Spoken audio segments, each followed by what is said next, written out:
Welcome back नाज़रीन morning at PTV national में अमां सभिनि खे भलीकार ऐं सुबह बख़ैर गुड मॉर्निंग ऐं ज़बरदस्त हे जेको असांजो सेगमेंट हलियो आहे इन में असां हिकिड़ी अहिड़ी ख़ातून अहिड़ी पर्सनैलिटी खे घुरायो आहे जिन्हनि मां ज़रूरु असां कुझु पिराईंदासीं। उन्हनि जी ज़िंदगी अहिड़े तरीक़े जी रही आहे जेका मुंहिंजे लाइ ॾाढी ॾाढी ख़ासि आहे ऐं इन्हनि सां ॻाल्हाईंदासीं, कचहरी कंदासीं, ॾाढो मज़ो ईंदो ऐं ज़रूरु कुझु सिखण ऐं पिराइण लाइ बि मिलंदो।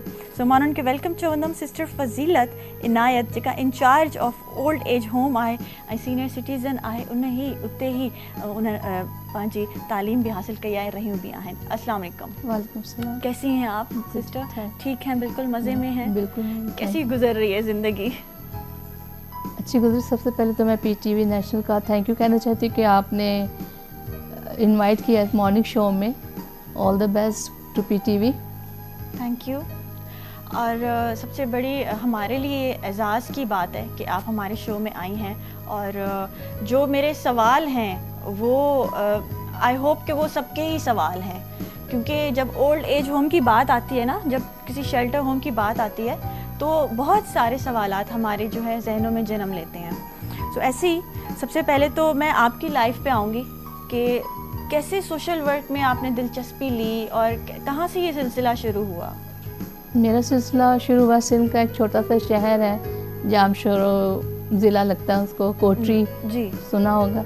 तो वहाँ से जब मैंने होश संभाला तो मैंने ये साड़ी वाली सिस्टर्स को देखा कि किस तरह वो गरीबों की मदद करती है। एक डिस्पेंसरी थी जहाँ पे बहुत से फीमेल पेशेंट्स के लिए था, खासकर मैटरनिटी। तो किस तरह से उनको लुक आफ्टर किया जाता था कि अगर किसी के पास पैसे नहीं भी होते थे तो पैसों की उन्होंने परवाह नहीं की, यहाँ तक कि अपनी जेब से भी किराया दे के तो उनको रुखसत किया। और फिर किस तरह गरीबों में जाके तालीम को फैलाना, तालीम की रोशनी को फैलाना। तो उन्होंने मेरी फॉर्मेशन की, उनसे मैंने ये सीखा कि किस तरह वो मतलब कुछ इंडिया की थी, कुछ इंग्लिश स्पीकिंग, मतलब कुछ कराची की। तो किस तरह उन्होंने अपने वालदैन को, अपने शहर को, अपने मुल्क को छोड़ के तो वो हम जैसे मतलब शहर, छोटे से शहर में आई है खिदमत करने के लिए। तो मैं उनसे इंस्पायर हुई, उनकी लाइफस्टाइल से, उनकी ज़िंदगी से। सही। तो ये एक इंस्पिरेशन थी जो आपने ली और आप भी इस काम में लग गई। अच्छा, हमारे यहाँ पाकिस्तान में ओल्ड एज होम को किस तरीके से मतलब देखा गया है और वो आप बताएंगी, क्योंकि आप वहाँ रह रही हैं, आप वहाँ इंचार्ज हैं, आप वहाँ सारे जो मामलात हैं वो देख रही हैं। और कहाँ किस तबके के लोग हैं, कौन लोग हैं जो अपने माँ बाप को वहाँ छोड़ के जाते हैं, क्या मजबूरियाँ होती हैं उन लोगों की? मजबूरियाँ के ज़्यादा मैं तो पॉजिटिव और नेगेटिव साइड दोनों ही देखती हूँ। जिस तरह के हालात हैं देखा जाए तो फाइनेंशियली काफ़ी परेशानी है, और फिर ज़्यादातर जो फैमिली के मेंबर्स हैं तो वो सारे ही जॉब करते हैं। हस्बैंड भी कर रहा है, वाइफ भी कर रही है, बच्चे स्कूलिंग कर रहे हैं। अगर आ भी रहे तो बच्चों के पास टाइम नहीं, अगर वो स्कूल ख़त्म करके आते तो ट्यूशन्स के लिए चले जाते हैं। हाँ। तो जो हमारे बुज़ुर्ग हैं, जो हमारे कह लें कि दादा हैं, नानी हैं, या तो वो निगलेक्ट हो रही, उनके पास उनको टाइम देने के लिए कोई भी नहीं है कि हर कोई अपनी लाइफ में इतना बिजी है कि मतलब लाइफ बहुत फास्ट हो गई है। मतलब अगर आपकी औलाद बहुत बिजी है, अपनी ज़िंदगी में इतनी मसरूफ़ है कि वो माँ बाप को टाइम नहीं दे सकती, तो वो केयर टेक नहीं कर सकती और वो कहीं ओल्ड एज होम में भेज रहे हैं। बिल्कुल ऐसा ही है। यही वजूहात हैं। यही वजूहात हैं। और कुछ कभी कभी प्रॉपर्टी के मामलात होते हैं। ये जो जहाँ तक मैंने देखा है कि अक्सर जब इंटरव्यू करते हैं, देखते हैं तो पीछे जो मामलात होते हैं वो प्रॉपर्टीज़ के होते हैं कि घर को लेना है। अगर वो बुज़ुर्ग हो गए हैं तो अभी नहीं संभाल सकते अपने आप को और वो खुद भी लुक आफ्टर नहीं करना चाहते तो वो फिर शेल्टर होम में छोड़ के जाते हैं। अच्छा, आपकी ओल्ड एज होम में क्या रूटीन होती है? आप अपने बारे में बताएं, मतलब सुबह से रात तक क्या आपकी डिफ़िकल्टीज़ फेस करती हैं, क्या चैलेंजेस आते हैं? हमारी सुबह का आगाज़ सुबह 5:30 बजे हो जाता है, जिसमें उठते हैं, फ्रेश होके अपनी जो इबादत है, हमारी 8 बजे तक हमारी इबादत होती है। उसके बाद नाश्ता है, बुज़ुर्गों के लिए सबको नाश्ता दिया जाता है। 7:30 बजे तक नाश्ता सबको मिल जाता है। और हमारा होम ऐसा है जैसे कि आपने सुना कि दारुल सुकून। दारुल सुकून mean a home of peace and love. तो वहाँ पे ये नहीं देखा जाता किस रिलीजन से आप बिलोंग करते हो, कि कौन सा कलर है आपका, आप पुअर फैमिली से बिलोंग करते हो या रिच से। तो सारे एक ही शेल्टर में मिलजुल के बहन भाइयों की तरह, एक फैमिली की तरह हम रहते हैं। अच्छा, मतलब वहाँ मुस्लिम्स के अलावा भी और भी रिलीजन के लोग हैं? मुस्लिम हैं, क्रिश्चियंस हैं, हिंदू हैं। सही। तो मतलब सबको इक्वली ट्रीट किया जाता है? इक्वली ही ट्रीट किया जाता है। वहाँ पे जो अपने वो प्रैक्टिस वो कर सकते हैं? बिल्कुल प्रैक्टिस कर सकते हैं। मुस्लिम्स हैं वो अपने नमाज पढ़ रहे हैं, कोई कुरान पढ़ रहा है, कोई सिपारा पढ़ रहा है। हिंदू हैं वो अपने तौर तरीके से जिस तरह से वो करना है अपनी इबादत करते हैं। और जो क्रिश्चियन है वो सुबह हमारे साथ चर्च जाते हैं, अपनी भी जो पर्सनली प्रेयर्स हैं वो करते हैं। तो मतलब ये कितनी अच्छी बात है कि हर कोई अपना रिलीजन प्रैक्टिस कर रहा है। बिल्कुल कर रहा है।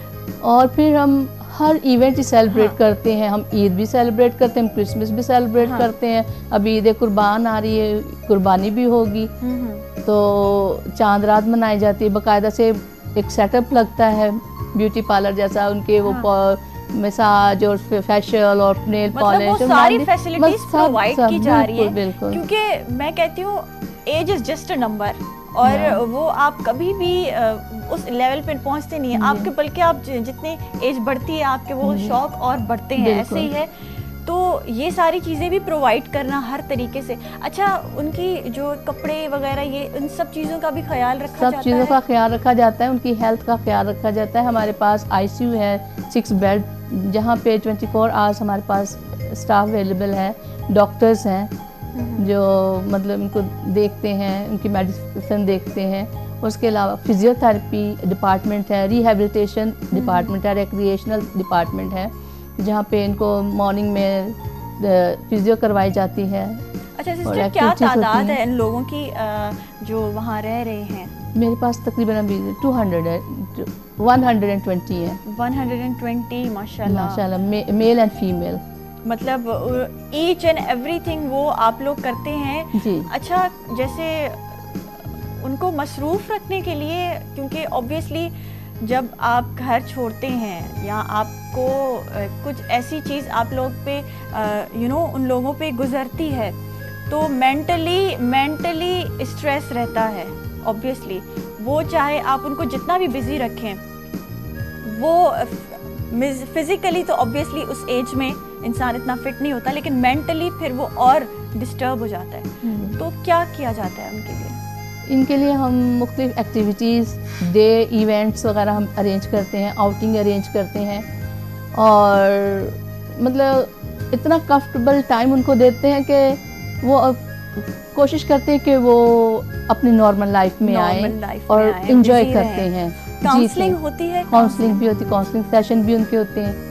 तो बहुत इन्जॉय करते हैं कि वो अगर कुछ जाना भी चाहे वापस, तो कहते नहीं भी अभी हम यहीं पे ठीक है, हमें मज़ा आ रहा है। अच्छा जी।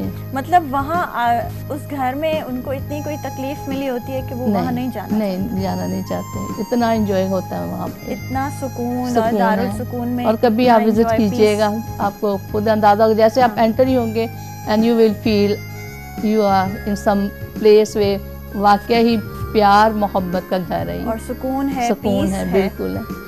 कितनी ब्रांचेस हैं कराची में, पाकिस्तान में? हमारी 4 ब्रांचेस हैं। यहाँ कश्मीर रोड वाला है दारुल सुकून, हेड ऑफिस कहलाता है, जहाँ पे 325 बच्चे हैं। CP चाइल्ड हैं, मेंटली हैं, फिजिकली रिटार्डेड हैं, मूवेबल भी हैं, और कुछ है जो बेड बाउंड है। 125 बच्चे। 125 बच्चे? हाँ, उन 325 में से 125 बेड बाउंड है। ओके। तो वो बेड बाउंड जो बच्चे हैं उनको वहाँ पे कौन छोड़ के जाता है? किस हालात में वो आते हैं और क्या होता है? कभी कभी तो हमें पता नहीं चलता कि कौन छोड़ के जाता, क्योंकि वो गेट पे छोड़ जाते हैं लोग, और अगर कुछ देखे भी जाएंगे वो पीछे मुड़ के नहीं देखते। क्या न्यूबॉर्न बच्चे हैं सारे? न्यूबॉर्न बच्चे भी होते हैं, कई दफ़ा 6 ईयर के भी होते हैं, 7 ईयर्स के भी होते हैं, और कुछ अडल्ट भी होते हैं। मतलब एवरी मंथ हमारे एडमिशन होते हैं, इंटरव्यूज़ होते हैं, असेसमेंट होती है। तो अच्छा, जो पेरेंट्स काफ़ी जिनके औलाद नहीं होती, तो वो बच्चे अडॉप्ट कर सकते हैं? हमारे पास ऐसे बच्चे होते नहीं कि लोग अडॉप्ट करें। अच्छा। हमारे पास तो ऐसे बच्चे हैं कि लोग हमें देख के चले जाते हैं और पीछे मुड़ के भी नहीं देखते। हाँ। अल्लाह ताला उन सबकी हिफ्ज़ व अमान में उन सबको रखे, चाहे बच्चे हैं चाहे बड़े हैं। और आपको जो ये ठेका दिया है ना, आप सब जो पूरी टीम इस काम में लगे हैं, hats off to you guys. मतलब ये काम मैं कहती हूँ आपको आपकी ज़िंदगी में, इस दुनिया में ही आपको जन्नत दिखा देता है, आपकी ज़िंदगी संवार देता है, ऐसे ही है। अच्छा, आप कैसे आपकी क्या लाइफ होती है इन लोगों के साथ, क्या आप फील करती हैं? क्योंकि वो तकलीफ़ हम तो बात कर रहे हैं ना, लेकिन जब आप वहाँ बैठे होते हैं, आप उनसे इंटरेक्ट कर रहे होते हैं, और वो जो लोग छोड़ के जाते हैं उनके फेस पे क्या होता है, उनके क्या तासुरात होते हैं? उनका ना एकदम ऐसा होता है शॉकिंग, जैसे कि क्या हो गया। एक स्टोरी शेयर करूंगी कि एडमिशन आया, एक ही बेटा है, बेटियां हैं, एजुकेट किया, वालिद ने पढ़ाया लिखाया, मतलब खुद सी मैन रहा। और एजुकेशन देने के बाद अब वो बाप को उस घर में जाने की इजाज़त नहीं है, उसके फादर को, और बेटा खुद छोड़ के गया है। तो बाबा ऐसे हक्का बक्का रह गया। मैंने कहा क्या हुआ? कह रहे नहीं, इनकी तबीयत ठीक नहीं है, तो हम इनको संभाल नहीं सकते आप, और साथ में लिख के दे गए कि इनको बाहर जाने की इजाज़त नहीं है। तो मैंने जब उनके वालिद का चेहरा देखा तो मैंने कहा उनका तो दिल नहीं मान रहा, वो तो नहीं रहना चाह रहे। कह रहे नहीं नहीं नहीं नहीं, ये ऐसे ही है, बस छोड़ के चले गए। तो वो आदमी पूरा एक हफ्ता जैसे ट्रॉमा में था कि क्या हुआ। फिर स्लोली उनकी काउंसलिंग की, बातचीत की, फिर माहौल में पहले जब आते तो कुछ उनको टाइम लगता है एडजस्ट होने में, तो फिर खाना नहीं खा रहे, फिर उनको समझाया, काउंसलिंग की कि जीना तो है, जब तक लाइफ है, you can not live without food ना। लेकिन मैं कहती हूँ कि ऐसा जीना फिर वो सिर्फ ज़िंदगी के दिन ही गिनते हैं, क्योंकि जब औलाद आपको छोड़ के जाए, तो अगर वो आदमी उस वक्त मुझे कह देता ना कि मैंने मुझे कहता आपने मुझसे पूछा नहीं, आपने सवाल नहीं किया, तो मैंने कहा अगर आप एक दफ़ा भी कहते हैं ना कि मैं नहीं रहना चाहता, और मैं फ़ाइट करती हूँ। जब पेशेंट आते हैं तो एक तो जो एडमिशन करवाने वाला है, गार्डियन जो है, उनसे सवालात किए जाते हैं कि भाई आप क्यों छोड़ के जा रहे हैं, क्या वजह है, कितने बच्चे हैं आपके, कितने और क्या मामलात हैं, क्या कारोबार क्या है। अगर फाइनेंशियली प्रॉब्लम है तो अंडरस्टूड है, क्योंकि हालात ही इस तरह से हैं, ठीक है। लेकिन अगर कोई और है, प्रॉपर्टी का मामला है या कुछ, तो फिर हम फाइट करते हैं राइट के लिए ना, तो फिर हम कोशिश करते हैं कि ना लें, काउंसलिंग करते हैं कि आप इनको उनके पास रखें। मैंने कहा अगर आप एक दफ़ा भी मुझे ये कह देते ना कि नहीं सिस्टर मैं परफेक्टली सही हूँ, मैं जॉब करता हूँ, वो he was working in the factory, तो कह रहे कि ये मेरा बेटा आता है, मेरी सैलरी लेके चला जाता है, और वो बेचारे ब्रिज के नीचे सोते थे, और जब सैलरी का टाइम आता है बेटा आता है सैलरी ले जाता है। तो फिर वो आप बताएं ना, मैं खुद यही सोच रही हूँ कि वो किस मजबूरी से ना बोले होंगे, वो चुप रहे होंगे। तो वो कहते मुझे समझ ही नहीं आ रही सिस्टर कि मेरे साथ हुआ क्या। हाँ, तो फिर जब मैंने स्लोली उनसे मतलब बातचीत बड़ी बात की, तो फिर मैंने कहा आप घबराइए नहीं, हम आपके साथ हैं। तो उनको हौसला हुआ, और अभी ये कि उनके अपने जो भाई हैं जिनको मिलने भी नहीं देते थे बच्चे, अभी उनके भाई आते हैं मिलने के लिए, उनकी भाभी आती है, बच्चे भतीजे आते हैं, उनके अपने बच्चे तो नहीं आते हैं, हालांकि कॉल भी करते हैं। और कुछ इस तरह के इल्ज़ामात बेटे ने और बेटियों ने लगाए हैं ना कि आप इमेजिन नहीं कर सकते कि इस हद तक भी औलाद जा सकती है। मतलब माँ बाप को नाराज़ करके आप, भले फाइनेंशियल इश्यूज भी हो, कुछ भी हो, लेकिन वो फिर फाइनेंशियल इश्यूज कभी ठीक भी नहीं होते। मैं कहती और कभी कभी मैं ये भी सोचती हूँ कि ऐसे पेरेंट्स, वालिदैन जो कि शायद बच्चों के बेहतर मुस्तकबिल के लिए अपनी लाइफ बाहर गुजार देते हैं, जैसे कि मैं दुबई चले गए हैं, कनाडा चले गए, तो वो वहाँ से पैसे भेज रहे हैं, और यहाँ पे क्या है कि बीवी है वो बस इंजॉय करवा रही है बच्चों को, वो नहीं सोच रही है। और जब वो रिटायर हो के अपनी जॉब छोड़ के वापस अपने घर में आते तो एक्सेप्ट नहीं है। ऐसे केसेस भी हैं। जी जी, ऐसे जब भी वो है। सारी जिंदगी बाहर कमा कमा के पैसे भेज रहा है आदमी, जी, और जी। जब वो आ रहा है उस एज में, जी। जब उसको फैमिली की, उसकी बच्चों की जरूरत है, औलाद की जरूरत है, औलाद छोड़ के जाती, बीवी भी छोड़ के जाती है। हाँ। बीवी बच्चे, क्योंकि मेरा ख्याल वो शायद रहना सीख जाते हैं उनके बगैर, तो अब उनका भी ज़िम्मेदारी के पैसे आना बंद हो गए हैं, अब वो बोझ लग रहा है बंदा, तो फिर एक तो मेंटली वो डिस्टर्ब होता है कि शायद वो अपनी स्पेस नहीं बना पाता, क्योंकि वो स्पेस खो चुका होता है जब वो बाहर जाता कमाने के लिए। तो ये भी एक है इफेक्ट इस पे ना। अच्छा, चैरिटीज आपको कैसे मिलती हैं? चैरिटीज भी आती होंगी? जी, चैरिटी वो बहुत इनफ होती हैं या फिर आप लोग खुद भी जो ओनर हैं वो लगाते हैं? हम खुद भी लगाते हैं, और सबसे बड़ी जो हमारी डोनर है हमारी सिंध हुकूमत है। हमारे जो चीफ मिनिस्टर साहब हैं मुराद अली शाह, तो वो हमें मतलब सिंध गवर्नमेंट की तरफ से ग्रांट मिलती हैं। कुछ हमारे जो प्राइवेट सेक्टर्स के लोग हैं वो हमें सपोर्ट करते हैं, बैंक्स हैं, कंपनीज हैं जो हमें सपोर्ट करते हैं, फिर ज़कात वगैरह भी सारे हम करते थे। इस तरह से चलता है सिलसिला। सही। अच्छा, एक जैसे बच्चे आते हैं, आप कहती हैं कि माजूर बच्चे भी हैं, और तो क्या टाइम के साथ वो हील हो जाते हैं, ठीक हो जाते हैं?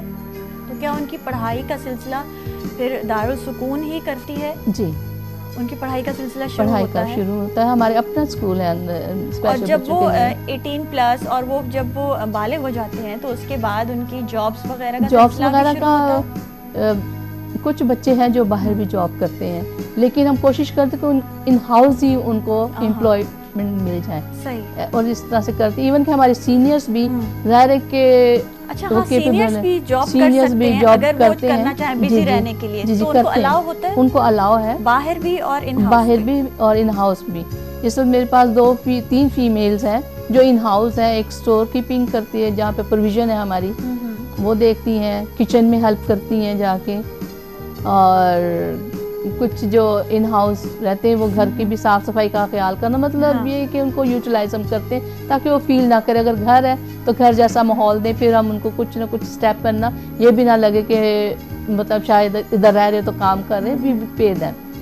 सही, ज़बरदस्त ज़बरदस्त। अच्छा, ये भी बिजी रखने के लिए बहुत अच्छी चीज़ है, और उनकी स्किल्स भी पॉलिश होंगी, चाहे वो बच्चे हों या चाहे वो बड़े हों। अच्छा, बच्चों के क्या जो डिफरेंट इंटरेस्ट होते हैं, कभी उनको प्लेग्राउंड भी चाहिए होता है, तो उनको स्कूल भी चाहिए होता है, तो आप लोग कैसे टेक केयर करते हैं बच्चों की? उनकी क्या एक्टिविटीज़ होती हैं? बच्चों के लिए नीचे तो प्लेग्राउंड है, इवन कि उनके जो क्लासरूम भी हैं इस तरह से डिज़ाइन किए गए हैं कि वो एंजॉय भी करें और साथ में स्टडी भी करें। उनकी म्यूज़िक क्लास भी होती हैं जी, आउटिंग भी है। अच्छा, स्कूल जो बच्चे जाते हैं तो वो स्कूल आउटडोर जाते हैं या इन हाउस ही उनका सारा अरेंजमेंट है? इन हाउस ही है हमारा अरेंजमेंट। लेकिन जो स्पेशल जैसे डफ एंड डम है तो उनके लिए फिर वो स्पेशल स्कूल्स भेजे जाते हैं। सही है, ज़बरदस्त जी। अच्छा, इतना अच्छा काम जब आप कर रही हैं माशाल्लाह, और एक पूरा टीम वर्क होता है, हम खुद मानते हैं कि अगर ये शो भी चल रहा है तो इट्स अ टीम वर्क। बिल्कुल। तो कभी टीम में कोई ऐसी नाचाकी, कोई ऐसी बात कि नहीं ये नहीं करना, ये करना, ऐसा कुछ होता है? ज़ाहिर है कि हर जगह पे मतलब होता है कि मशवरे के साथ अगर चलेंगे तो कुछ मैं कह लूँ, कुछ दूसरे की भी सुन लो, तो फिर इस तरह से होता है, लाजमी बात है, फिर ही काम होता है। एक दूसरे की गाइडेंस लेनी पड़ती है, सुनना पड़ता है, कभी गुस्सा भी करना पड़ता है, कभी प्यार से समझाना पड़ता है, तो इस तरह से चलता है। हाँ, जैसे हम लोग मानते हैं team work is the best thing, तो उसी तरीके से अगर लेके चलें। खुदा का शुक्र है कि team is very very good, खासकर केयर टेकर्स। जैसे कि कह लें कि अपनों के पैम्पर चेंज करना बहुत मुश्किल है, और शायद ये, और जो हमारे पास जो सीनियर्स भी हैं ज़्यादातर वो हैं डायपर्स वाले हैं, बुजुर्ग हैं, और उनके 4 टाइम्स उनके डायपर्स चेंज होते हैं, और वो केयर टेकर्स करते हैं, और ये स्पेशल जज्बा होना चाहिए, हर कोई नहीं कर सकता। ऐसे ही है, बिल्कुल। वो केयर टेकर्स को तो हेड्स ऑफ, कि मतलब वो इस तरीके से वो अपनी ज़िंदगी उनके लिए कुर्बान कर देते हैं ना, उनकी औलाद उनको अपने पास नहीं रख रही और आप लोग उनकी इस तरीके से केयर टेक कर रहे हैं। अच्छा, क्या अचीवमेंट्स हैं दारुल सुकून की अब तक?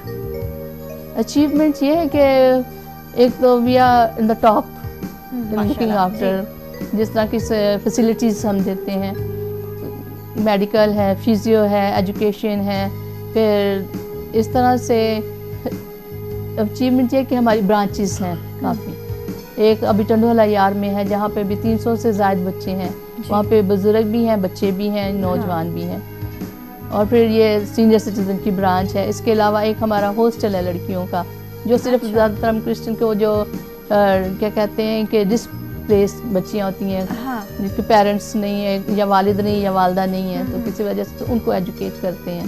सही है, एजुकेट मतलब हॉस्टल है, सिर्फ हॉस्टल रहने है। के लिए नहीं, लेकिन आप एजुकेट भी कर रहे हैं वहाँ जी बच्चियों जी, को। स्कूल में जाती है। हमारा स्कूल है Christ the king girls school, हाँ। तो वहाँ पे जाते हैं बच्चियाँ। अच्छा, ज़बरदस्त ज़बरदस्त। अच्छा, ये सारी चीज़ें जब आप करते हैं ना, तो आपको एक इनर पीस होता है, बिल्कुल। तो क्या फील करती हैं आप? रात को सुकून से नींद आती होगी? बहुत। ये मेरा जो लास्ट टाइम है ना, आफ्टर 10:30 आई एम ऑफ, और सुबह ही 5:30 बजे आँख खुलती है। अच्छा, एक तो वो सारे दिन की मेहनत और ये देखना वो देखना सारी और क्योंकि आप लोग तो इसी एक चार दीवारी को घर मानते हैं, बिल्कुल। यही घर है, यही फैमिली है, तो वही थक हार के जब आप सुकून से। अच्छा, एक चीज़ होती है ना, जैसे बच्चों को कोई कभी सीरियस बीमारी कुछ भी ऐसा अल्लाह माफ़ करे हो जाता है, तो उस तरीके से उनको माँ की ज़रूरत होती है जी। तो केयर टेकर्स इतनी केयर टेक करती हैं, उस तरीके से उनका ख्याल रखती हैं, जी, उनको या फिर ट्रेन इन किया बच्चों जाता है। बड़ों को भी वो ज़रूरत होती है जी, जी, जब वो उस बिल्कुल। जो ओल्ड एज होम में उस बड़ी उम्र के लोग हैं, उनको भी वैसी ही ज़रूरत होती है। जी बिल्कुल, वैसी ही ज़रूरत होती है। मैं तो ये कहती हूँ कि सेकंड चाइल्डहुड है।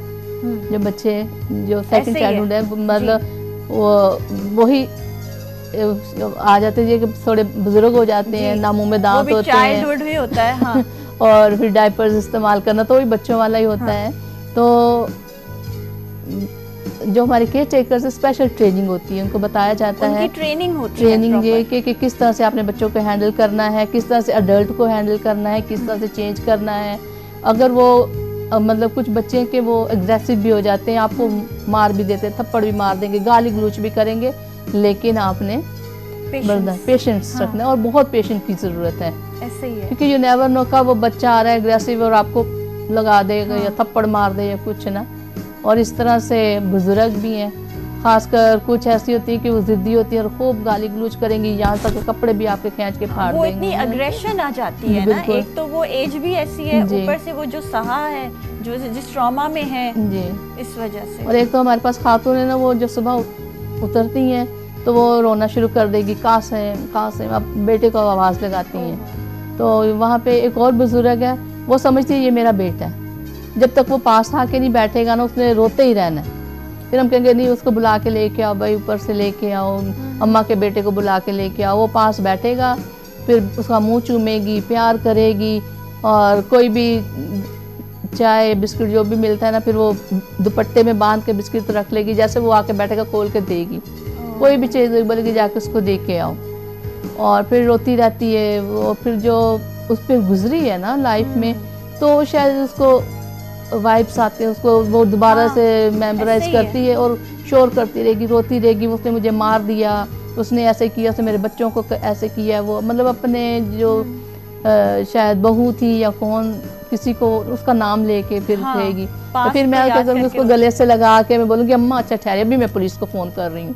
और अच्छा पुलिस को फ़ोन कर रहे हो आप, ऐसे हेलो करेंगे, फिर कुछ हो जाएगी, फिर मुंह चूमेगी, हाथ चूमेगी, और फिर कहना उसको देखो आप जाकर उसको खुद मार के आओ।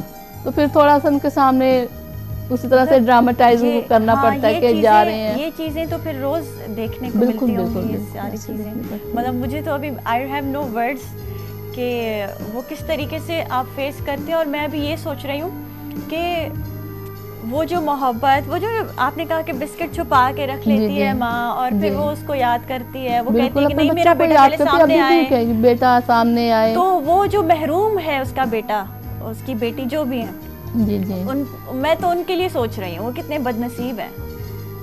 बदनसीब भी हैं, और फिर आता है एक बेटा फिर कदमों में बैठा रहता, तो मैं कहती हूँ उनको कि भाई आप कदमों में, इधर आके कदमों में बैठते हो, माफियाँ मांगते हो, तो क्यों नहीं लेके जाते, आप घर पे लेके जाओ। तो वही मसला कि हम नहीं संभाल सकते, हम नहीं संभाल सकते। मतलब बेटी की शादी करवा दी होगी, मतलब तो वो बहू नहीं बर्दाश्त करती होगी, यही चीजें होती है ना अक्सर यही हमारे माशरे में यही है। ज्यादातर यही केसेस आते होंगे कि बहू नहीं बर्दाश्त कर रही तो भेज दिया। और कुछ ऐसे भी हैं कि जो कि शादी नहीं करते, या कुछ उनका मेंटल इशू होता है, साइकी होते हैं, तो शादियां नहीं होती, तो फिर जब इस एज में आ जाते हैं तो फिर ज़ाहिर है कि बाकी घर के जो बहन भाई हैं वो अपनी अपनी फैमिलीज़ में सेटल होते हैं, तो no one is there to look after them. खासकर बेटियों के लिए मसला हो जाता है कि मैं हम ससुराल में नहीं रख सकती, ससुराल है मेरा, और अगर भाई है तो कहेगा नहीं भी मेरी बीवी नहीं रख पा रही, मेरी बीवी है, मेरी फैमिली टूट रही है। तो इस तरह से भी हमें देखना पड़ता है। फिर ऐसे लोग भी हैं जो कि शादीशुदा नहीं हैं, ओल्ड हो गए हैं, तो वो हमारे पास है। बहुत ज़बरदस्त काम कर रही हैं आप, और अल्लाह आपको और भी हिम्मत दे, ताकत दे, सब्र दे, क्योंकि इस काम के लिए हिम्मत ज़रूर चाहिए होती है, और उसके साथ साथ ये सारी चीज़ें जब आप सामने देखते हैं आपको पेशेंस भी चाहिए होता है, आपका दिल बड़ा होना चाहिए बहुत। क्या मैसेज देना चाहेंगी लोगों को? मैसेज मैं ये देना चाहूँगी कि हम तो कहते हैं कि जो हमारे पास है इस वक्त ना, ये गोल्डन एज है। हम तो कहते हैं वी आर रिच जी, गोल्डन एज है हमारे पास, गोल्ड एज है उनकी। और दूसरा ये कि वो एक्सपीरियंस्ड हैं, उन्होंने एक लाइफ जी है।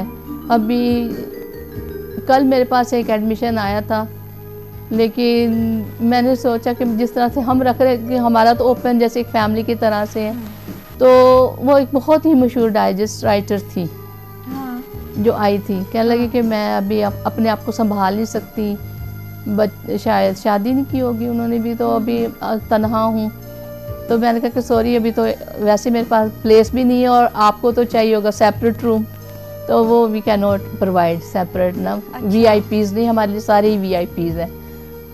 सही, मतलब उनको VIP प्रोटोकॉल चाहिए, मतलब मुझे सेपरेट रूम हो मेरे लिए। अच्छा। और वॉशरूम सेपरेट हो, तो इस तरह से मैंने कहा नहीं ऐसा तो मेरे पास नहीं है, आप कहीं और देख ली। फिर मैंने लोकेट करके उनकी हेल्प की कि कहाँ पे उनको मदद मिल सकती है। तो ये कि इनकी कदर करें, हम तो कहते हैं कि वी आर ब्लेस्ड, ऐसे ही हम जन्नतें हमारे पास हैं, शफ़क़तें हमारे पास हैं, अल्हम्दुलिल्लाह। तो इनकी कदर कीजिए, क्योंकि हमारे पास शायद मैं तो कहती हूँ कि जो मोबाइल आ गया है ना, तो इससे काफ़ी जो दूरियां आ गई ख़ानदानों में, अपनी फैमिली में भी। पहले ये नहीं था ना, तो बच्चे नानी दादी के पास जाके बैठते थे, सीखते थे, सीख मिलती थी। हाँ। तो अब भी कोशिश करें कि अपने बुज़ुर्गों के साथ टाइम स्पेंड करें, you will learn a lot.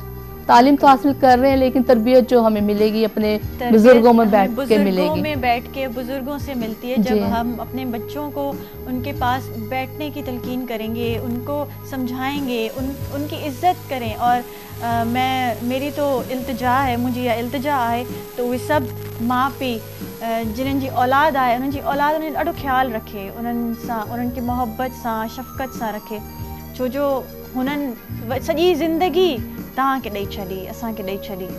त हाणे असांजो इहो फ़र्ज़ु आहे त असां उन्हनि जी ख़िदमत कयूं ऐं उन्हनि खे ॿारनि वांगुरु रखूं, उन्हनि खे मोहब्बत ऐं शफ़क़त में रखूं।